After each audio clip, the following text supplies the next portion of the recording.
Hey, I'm Molly Sims. And I'm Emma Gormley. We're two girls obsessed with one thing, beauty. And by that, we mean everything that makes you look and feel beautiful. We're calling on our favorite health experts, industry insiders, and friends to answer all your beauty questions. With a drink in hand. Definitely with a drink in hand. You're listening to Lipstick on the Rim with Molly Sims. Today's episode is a personal one. We're diving into a conversation so many people are having behind closed doors. And now we're bringing it out into the open. And this is, I think, a first. It's with my doctor, which is a change. But this is something I've actually opened up about before, and I know I'm not alone. So whether you're on a GLP-1 or you're maybe contemplating starting or you're just curious and want more information, this is the episode for you. We're going to break down all the stigma because as we all know, there's a stigma. If you do it, why are you doing it? If you don't do it, you should be doing it. It's like everyone has an opinion, which is why we're doing this episode. We really want to clear up this confusion and we want to open up an honest conversation about metabolic health and what it really means to feel good in your body. Dr. Alexandra Sowa is a dual board certified physician in internal medicine and obesity medicine. She's a clinical instructor at NYU. She's the founder of SoWell, a go-to resource for GLP-1 support. She's also the author of an incredible book called The Ozempic Revolution. It's the first comprehensive guide to what these medications really do and how to succeed on them. With over a decade of experience in a truly holistic, evidence-based approach, she's one of the most trusted voices in metabolic health. Today, she's our hero, and she is here to help navigate life on or after or not at all a GLP-1. She's going to decode the science behind weight loss, plateaus, and blood sugar regulation and explain why personalized testing is the key to long-term success. Oh, wow. We're so happy to have you. Thank you. I know you just birthed a fourth child, and we really appreciate it. I think you're on a book tour as well. This book is so good, The Ozempic Revolution. We're going to get into it. But you call the GLP-1s a revolution.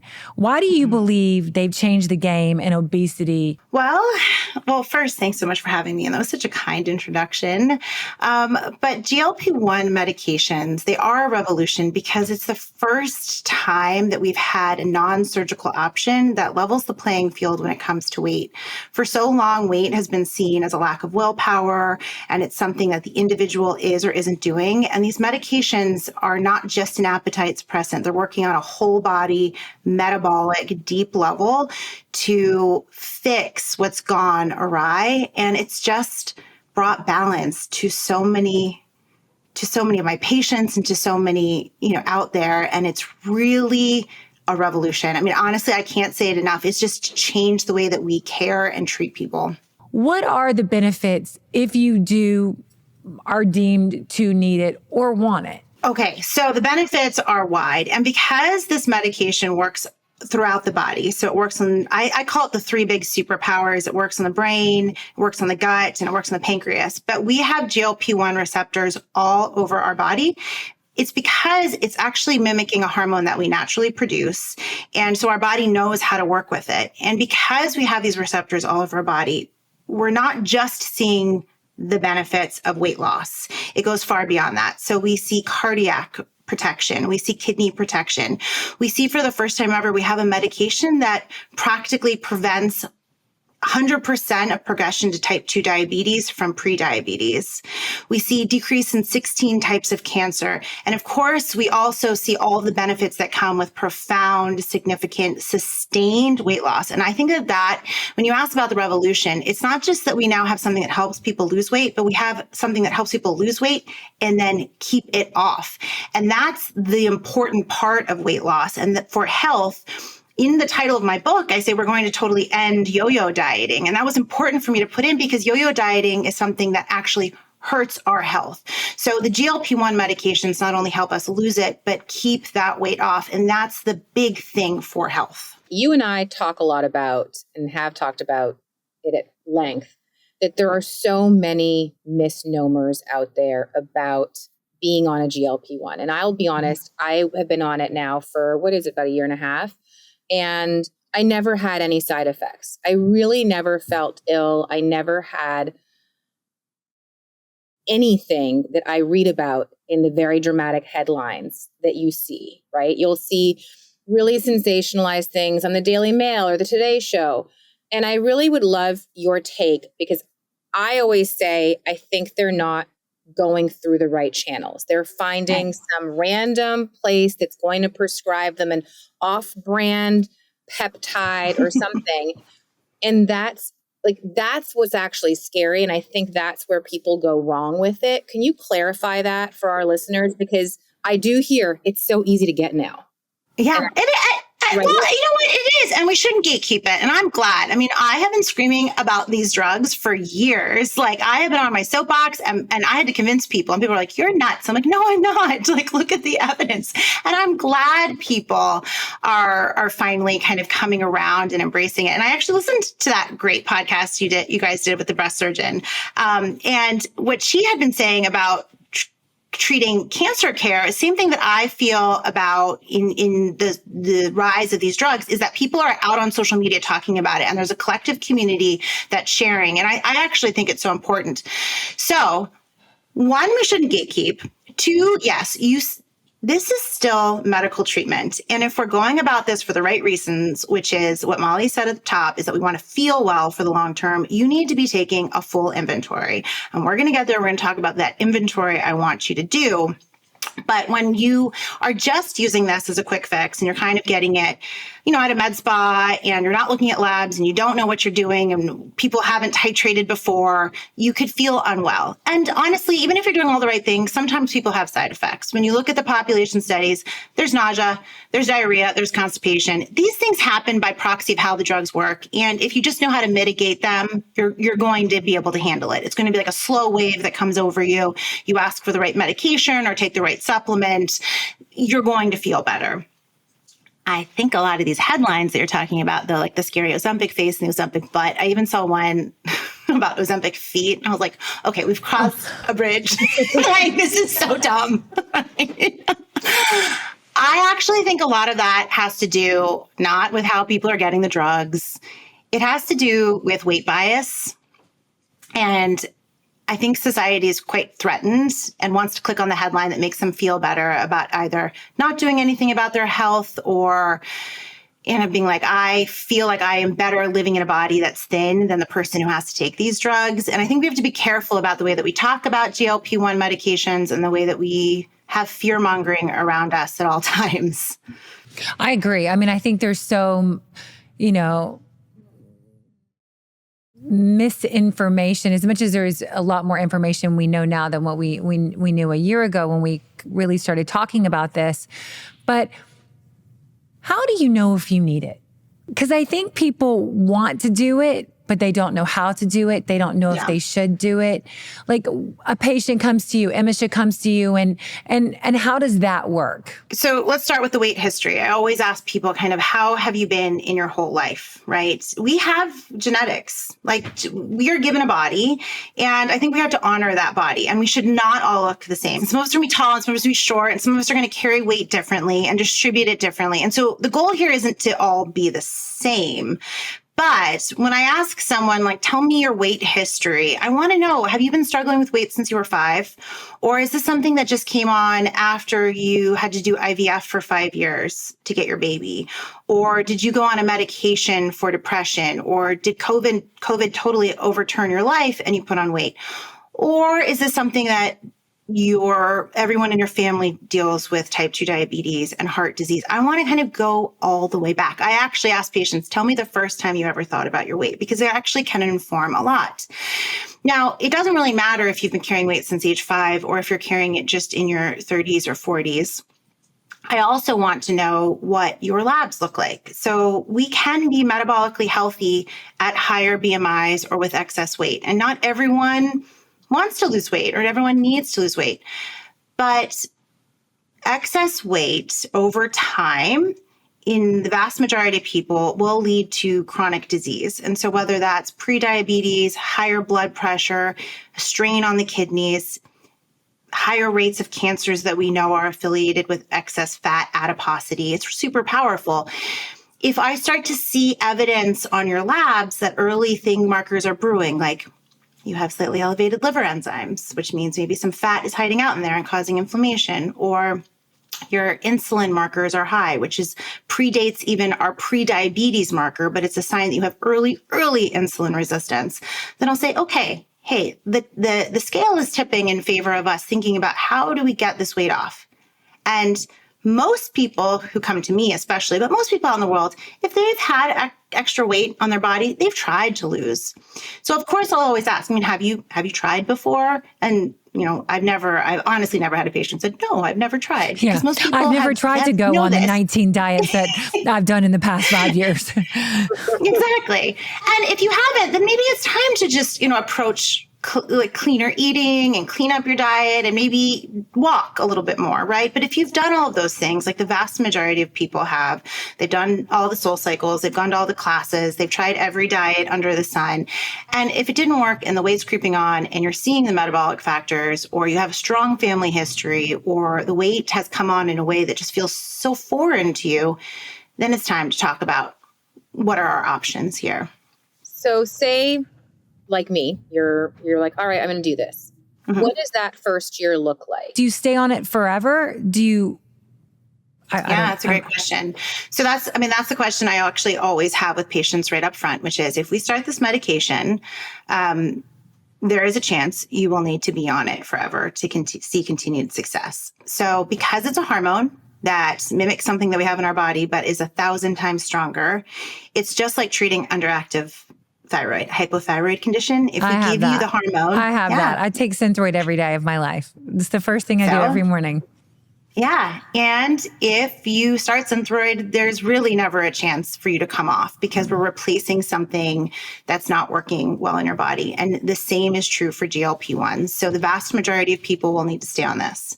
Now, there are a few unique situations where someone has put on weight in a finite period of time, and they are really leaning into all of their the healthy way of eating, and they're really working out and building up their muscle.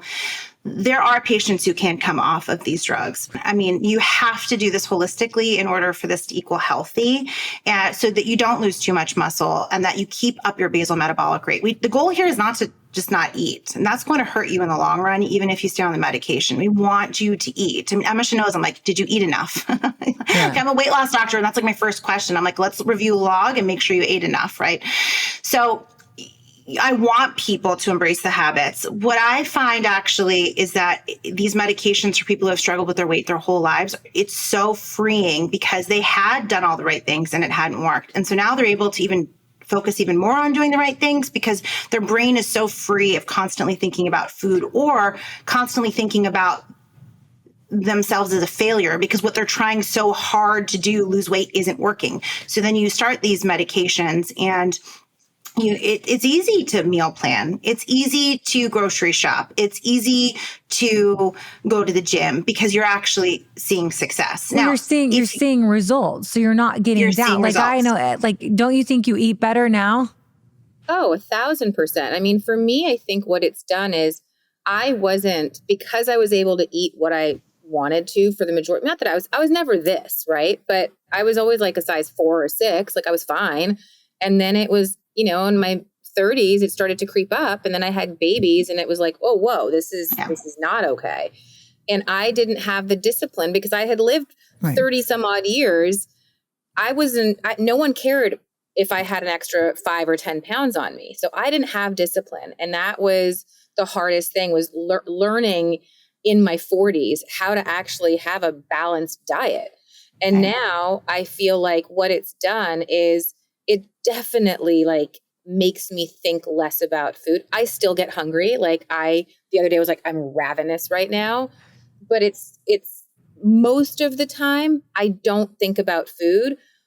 When I'm on vacation though, I feel okay, indulging myself. Cause I'm like, you know what? I'm going to go home. And it's given me these pillars that make me feel lifted up and stronger. I can't explain it. It makes me want to work out. But I think for a lot of women and men, I see this they're happier, they're freer, they can make better decisions because they're not struggling so hard and not seeing anything. And like, okay, they've gone to the gym for a month and they just still haven't lost that last 5 pounds or 10 pounds. And you just I see so many people, honestly, a lot happier, Dr. Sowa. And I really genuinely mean that.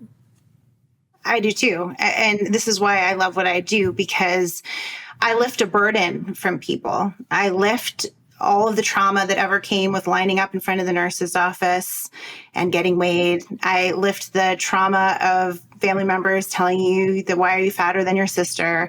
I lift the trauma of going to the gym for years and years and restricting and trying every diet under the sun and it not working. And then with these medications, the revolution that they are for your health and well-being, it's not just physical, it's mental too. Yes, people are happier. Can I ask a question that I think is also really important?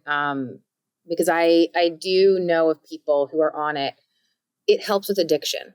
Can you explain that aspect of it? Because I do think down the road, this could be a tool that helps. Yes. So I don't think it's that far down the road because we're getting pretty far in clinical trials that show that GLP-1 medications are very effective for treating alcohol and drug addiction. This makes total sense because the same centers of the brain that light up when you put hyperpalatable, delicious food in front of your face are the same centers that light up with alcohol and drugs. And we can become diswired so that you try something, but then you need it again to get that same kind of high, that dopamine high. And so GLP-1 receptors bind and work directly on the brain. And so the same food noise that's decreased is decreasing your affinity for alcohol and drugs. I take care of a lot of women specifically who come to me after they've mastered their alcohol addiction. And in the recovery process, often you substitute one drug for another. And so in their healing process, actually food becomes part of what they do to not drink alcohol. And with that comes a lot of weight gain. And that was something that almost was like inevitable in the recovery period of someone's life. Now I'm seeing a lot of patients in working directly with their psychiatrists and therapists who come to me after that. And we use one of these medications, and it not only helps with mitigating weight gain or taking off weight gain that happened, but it really helps decrease cravings. Now, it's not FDA approved for this, but we're studying it. And you cannot deny the amount of people who are like, I don't even want to drink alcohol anymore on this. I don't even have a problem anymore, but now I just really don't. It just kind of shuts off the desire for things that don't serve you. It's pretty wild. It's remarkable.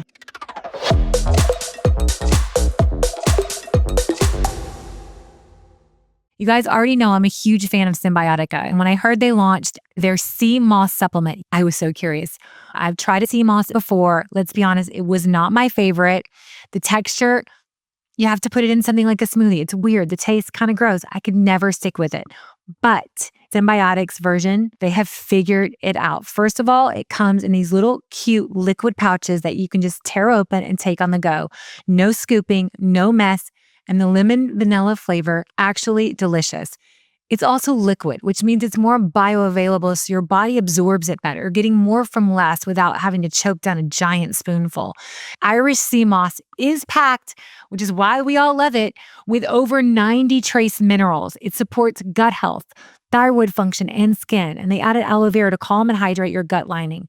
You guys, your gut is everything. Go try it for yourself. Symbiotica.com/lipstick. You guys are going to get 20% off plus free shipping. That's Symbiotica.com/lipstick, spelled Symbiotika. You'll thank me later. Let's talk about some of these side effects. And I also want to talk about, I love, our producer found this thing called it's called the 10-pound panic. Because I've helped thousands of patients at this point, I've gotten really good at understanding the human brain when it comes to weight loss. And everybody panics when I help them lose the first 10 pounds. And we call that the 10-pound panic. And what it is that I think most people have gotten to that place in their life where they've been able to lose 5 or 10 pounds with whatever restrictive diet or trendy exercise. And they hit a total plateau at that point. Their body starts to rebound. And I explain why in the book, why dieting is so hard, because physiologically, your hormones respond to that. And so at about 10 pounds down, your body's like, okay, we're done here, right? Like we're going to stop because I don't want to do this anymore. And they've done that so many times in their lives. And for some people, it might be the metaphorical 10, but it's really actually been 20, or they've lost 50 pounds over and over again. And whatever that number is for them, whenever they get there on a GLP-1, they panic. They are like, there's no way this is going to keep working. I know I'm going to be the one failure. There's no way. And I have to be like, calm down, trust the process. But without fail, it pretty much happens to everybody. People always say there's a lot of side effects. Some people say that Amisha, she's super lucky. She hasn't really had anything. But what should people look for in terms of like when you're first starting? So there are two types of drugs. There's GLP-1 specific, which is just Wegovy for weight loss. And then we have Zepbound, which is GLP-1 and GIP. The side effect profile is different. It's definitely higher on just the Wegovy, on semaglutide. And people have higher rates of nausea and just general GI upset on that medication. It is less for the dual agonist, for Zepbound or tirzepatide. But they're all normal. So we get nausea because it works directly on the brain, and there are receptors that tell us just kind of not to eat. We can also get nausea if we don't eat enough or we eat too much. The gut slows down on these medications, so constipation and diarrhea are pretty common. It's not like you're going to be affecting every day, but it oscillates. And so you just kind of have to be prepared for it. Fatigue is a really big one on both medications, and that will get better over time. But why you get fatigued are two big reasons. One is dehydration. And people don't realize that your brain is not just being told to not eat, but also your thirst mechanism is involved in that process. So you just kind of forget to drink. And then so 4 o'clock rolls around, you've got a headache, you're tired because you have had nothing to eat and nothing to drink. And we really need to make sure we stay on top of that. The other reason you get fatigued is a good one, but your blood sugar is slightly lowered on these drugs. Not too low. You're not hypoglycemic, not too dangerously low, but your new operating blood sugar is just slightly lower. And it takes your body some time to figure out what that new speed is. And so you can feel a little tired at the beginning. Of course, there are some other weirder side effects, but they're pretty rare. And it's mostly the GI ones. So I tell everyone, I actually created a whole protocol with SoWell of electrolytes, fiber, and of protein to mitigate side effects. But I also want people picking up Imodium. You might need an anti-nausea like Zofran from your doctor. And we're really going to prepare our bodies with good fiber, insoluble and soluble. And then you might need things like Miralax or a stool softener. So in the book, I have a whole like what to buy at the grocery store kit before you start, because you don't want to get caught off guard. I also think that people titrate up too fast on these medications. If you're losing weight, you can stay at the lower dose. Yeah, what are the doses? It depends. So it's a step therapy. So in Wegovy, there are 5 doses. In Zepbound, there are 6. Wegovy, technically, they say go all the way up to the top dose to achieve weight loss, but not everybody needs that. And in Zepbound, you have step therapy, like you have to go up in between, but there are 3 therapeutic doses, 5, 10, and 15 milligrams. But not everybody needs them. And it's the dumbest thing. I have to fight insurances to keep people on lower doses. So for me, I have been on it for about 1.5 years. And I definitely don't feel the effects of it as much as I used to. Still there. And then sometimes I'm like, oh, am I like not rotating my injection site? Am I just, kind of doing it in the same area? I Google, like, should I be putting it in my arm? Like, what do you say? Is that typical, or should you always have that part of the brain turned off? It's very typical. And this is talking about the first 10-pound panic. This is like the last 10-pound panic when the hunger comes back. I want everyone to know that hunger is normal. Hunger is something we should desire, and you should want to eat food, right? People freak out when at first they don't want to eat anything, and then the hunger comes back. This drug works deeper than just not eating, and we don't want you to not eat. And anywhere between 5 and 12 months on any given dose, your food noise will come back, cravings will come back, hunger will come back. But your ability to control what you eat will remain, and your ability to maintain your weight loss or to even continue weight loss if you're still in that phase will maintain.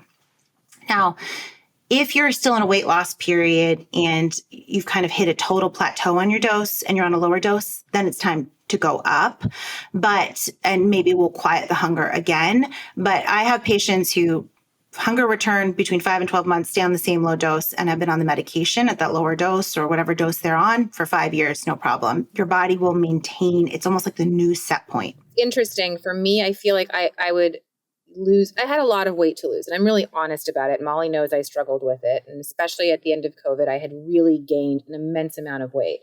And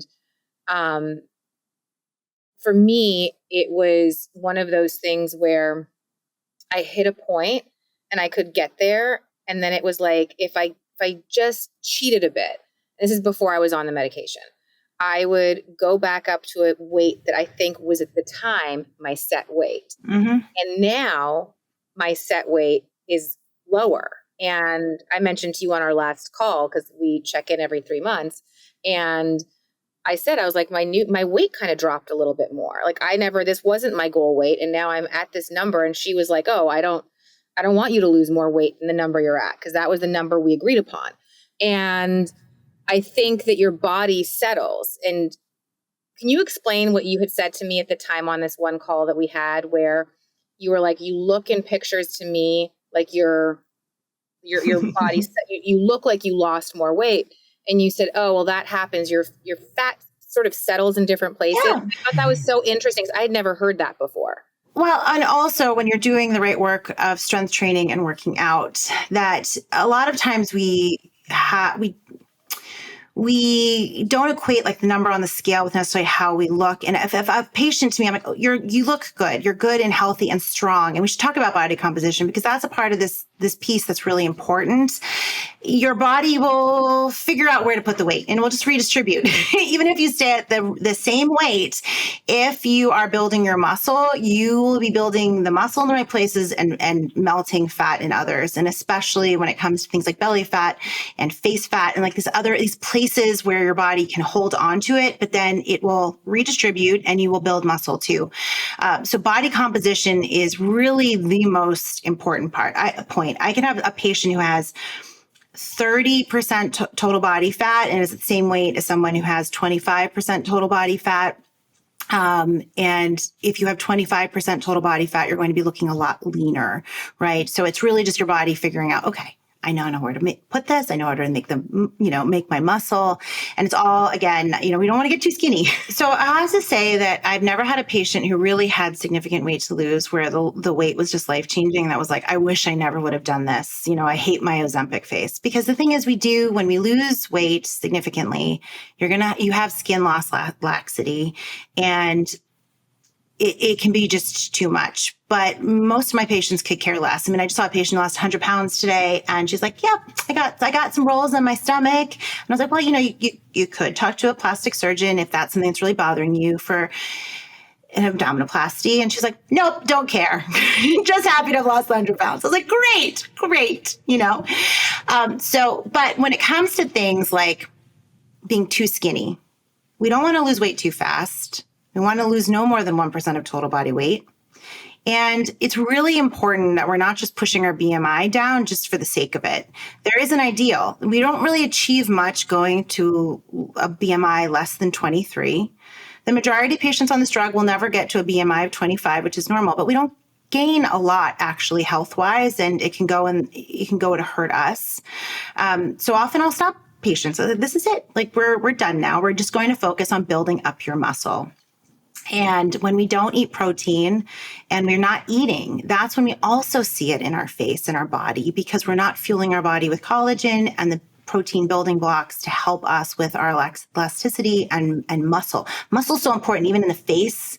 We have muscles here. And if you work out, you can tighten up your neck.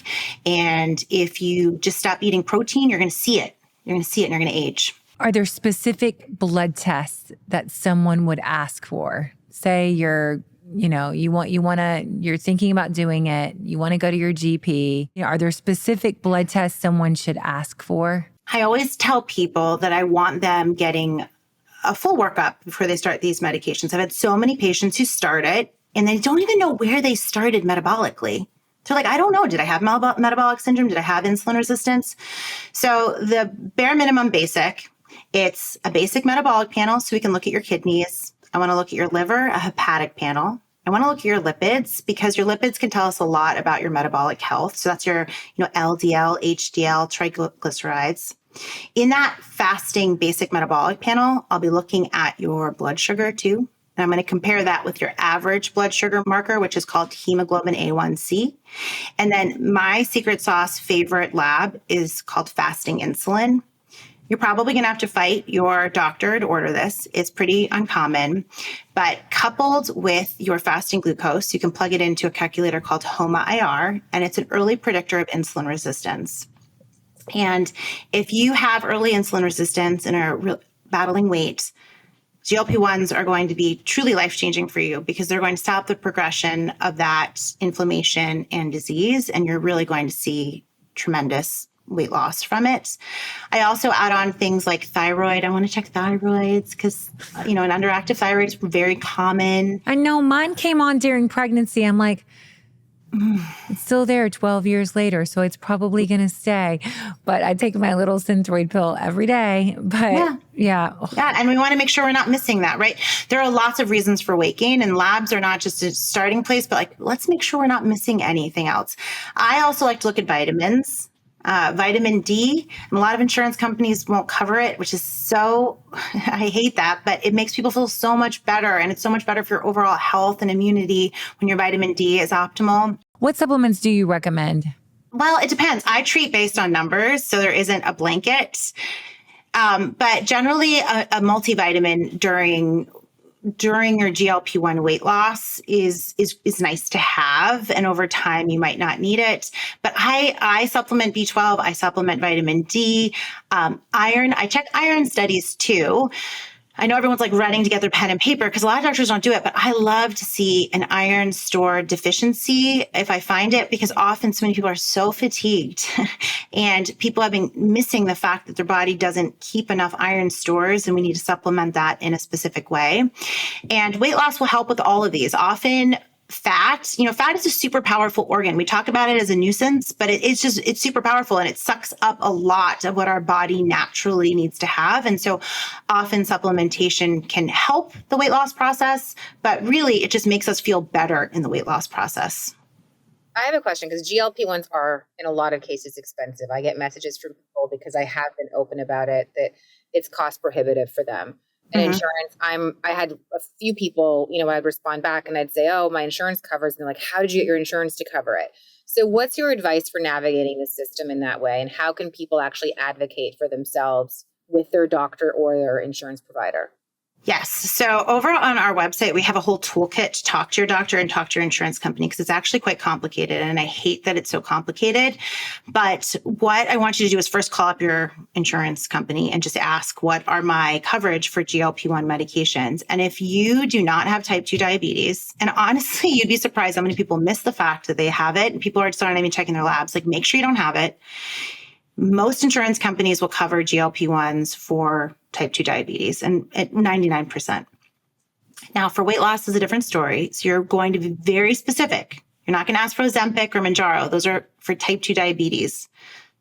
And you're going to ask for Zepbound and Wegovy. And they might say it's prior authorization. Great. You're going to take that information to your doctor and you're going to help your doctor. You can even use ChatGPT to be like, what requirements are used for these drugs? And you're going to help them fill in a prior authorization. Most doctors' offices can do it for you, but there's going to be some legwork and nagging on your part. Now, some doctors are not open to these drugs. I'm finding, though, it's not as much of a problem as it was even a year ago to have most primary care doctors understand writing this. I've had a lot of patients say, or a lot of people on social media say, I took your book to my doctor and then they decided to let me start this drug. I was like, great. That's what we really wanted to have you on. And Imisha has been so amazing in her, journey with, just sharing it publicly, because it is personal, and it is, it's hard to talk about weight. It's not an easy subject. It's not an easy subject. And I have this thing where I've talked about it with Molly, and I've actually talked about it with you too. I have a struggle when I see people that have lost a lot of weight and all of a sudden they won't admit to it. And I get it. It's not everybody's business what you do, but I really think it makes people feel poorly about themselves. So if I don't tell anyone that I've done this and they're messaging and going, oh my God, what have you done? You look great. And I'm like, I just was like going to the gym and exercising and like watching what I eat. That's bullshit. That's bullshit. And then it makes the person that does that feel really badly about themselves because they're like, well, I'm doing it. I must not be doing it good enough or right enough, or what am I doing? And so I just think that like really, to me, destigmatizing and being confident and open about it, this is a tool. Like people take Xanax if they have anxiety. If you have weight issues or you're having issues with this or it bothers you, there's a drug for it. So Synthroid, that's what I tell you. I take it every single day. 13 years. There's no shame in it. I had a baby. I got a hypothyroidism, you know? Right, exactly. And that's what I'm on a mission to do, is to take out the stigma from this, just so that you feel like it's just like treating hypothyroid. And that's why I'm so grateful for you, Amisha, because yes, we can't ask for everyone to share, nor do they need to share their whole medical history, but weight shouldn't be shameful. Weight shouldn't be hard to talk about. We have made it a culture of hiding, of feeling shame about it. A new patient come to me today and she said, I read your book and for the first time ever, I felt seen. And I thought, my God, medicine has failed you. Like, I'm so grateful that you felt seen by this book and feel hopeful.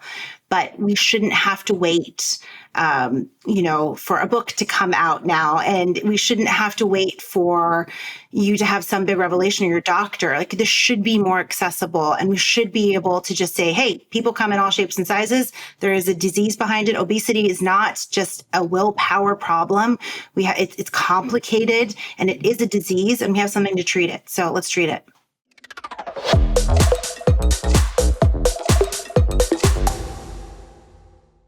Okay, we're going to play a little myth versus science. GLP-1s stop working after a while. Nope, they keep working. That's the beauty of them. You'll gain all the weight back if you stop. Maybe. True. This is just a shortcut for people who don't want to do the work. I mean, totally false.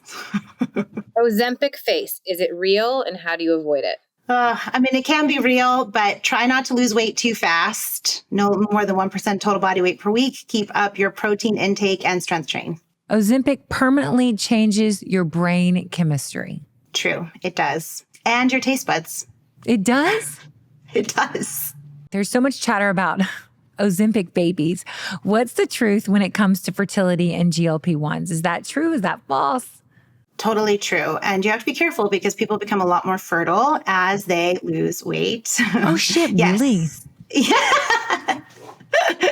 Yes. So you ovulate regularly, and especially if you have had something like PCOS that's led to weight gain, it brings back normal ovulation, and decreased body fat composition will also bring back just regular ovulation. What's one piece of viral advice on TikTok or social media about GLP-1 that drives you crazy? I think it has to be that it just keeps you from eating. It's just like, oh, look at me. I ate one French fry today. Please don't be that person. You won't feel well. You are not getting any health benefits. And you definitely are not going to lose the weight that you could if you actually just ate a well-balanced diet. All right, we're going to do a little rapid fire. What show are you currently watching? The new John Hamm show. I'm so happy he's back on good. TV. Oh my God, I'm about to start it. The sex and Friends and neighbors. Why did I say sex? Sorry, that was weird. Because John Hamm. But John Hamm. By the way, he's so hot. John Hamm. Yes, I want to see that. What's on your bedside table?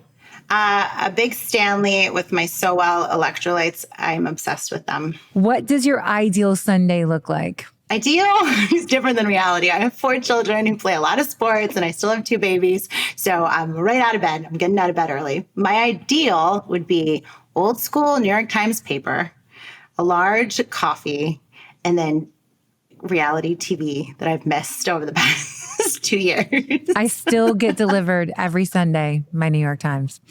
Are you a texter, caller, or do you FaceTime? I'm going to add voice noting in now because so many people are like, well, I have voice note. I've never voice noted. I think that gives away my age. I guess texting, but I love a phone call. Just no one picks up anymore. You always talk on the phone, but I always talk. What's something you can't live without? Black coffee, an iPhone, and like a really good sunscreen. Favorite cocktail? A margarita, a spicy margarita. The best piece of advice you received? From my grandmother, who I write about in the book, who really put me on this path. She didn't like living in a bigger body. I talk about her a lot, but she always told me to just appreciate what God had given me. Just appreciate your body. Your legs work. You have fingers. You have eyes that see. And not everyone has all of those. And you might not have one of those, but appreciate what you do have. I think for 30 years, I haven't thought about it. But as I get older and I have young kids, and I talk about bodies a lot, right? I go back to that advice just to really appreciate the gifts we're given. I love it. We always ask every guest before they go, if you could give advice to your 10-year-old self, what would it be? 10-year-old Alexandra. Oh, this is a really good one. I stay true to your heart. It works out in the end. You are brilliant. You are clear. You are compassionate. You are exactly the voice that we wanted. You know, Emisha really wanted to do this episode. I'm like, I don't know. It's, you know, people are so judgy and so, you know, you're damned if you do and you're damned if you don't. But we really wanted to have that transparent and open conversation. And, you know, you're the perfect person to do it with. Yeah, I really think that, you know, the biggest thing I will say, I've not had any negative DMs when I've talked about this. I've gotten not one, I shit you not one bad comment or message. The only messages I've gotten are either complimentary or curiosity. And I think that tells you everything about where this conversation needs to go. And that's why I was so excited to have it, because I think the more we normalize it and the more we're open about it, it's providing a service, and that's what it is. So thank you. Yeah, and also there's no judgment, right? No. Be your best. No. That's all we can hope for. Be grateful and be your best. You're amazing. You are brilliant, clear, compassionate. You're exactly the voice we need. You guys can follow Dr. Alexandra Sowa on Instagram at AlexandraSowamd. And make sure and grab her book, The Ozempic Revolution, a doctor's proven plan for success to help you reverse obesity and yo-yo dieting, protect yourself from disease. And you guys, she has an incredible website that can also, answer. She has supplements. She's, you can get to her. I know she's based on the East Coast, but go to www.getsowell.com. Really appreciate you coming on. Emisha talks about you a lot. Really, truly, we really appreciate, and I just love that you're helping so many people. Thank you. That's my mission. So thank you for helping me spread the word. Thanks, Dr. Sowa.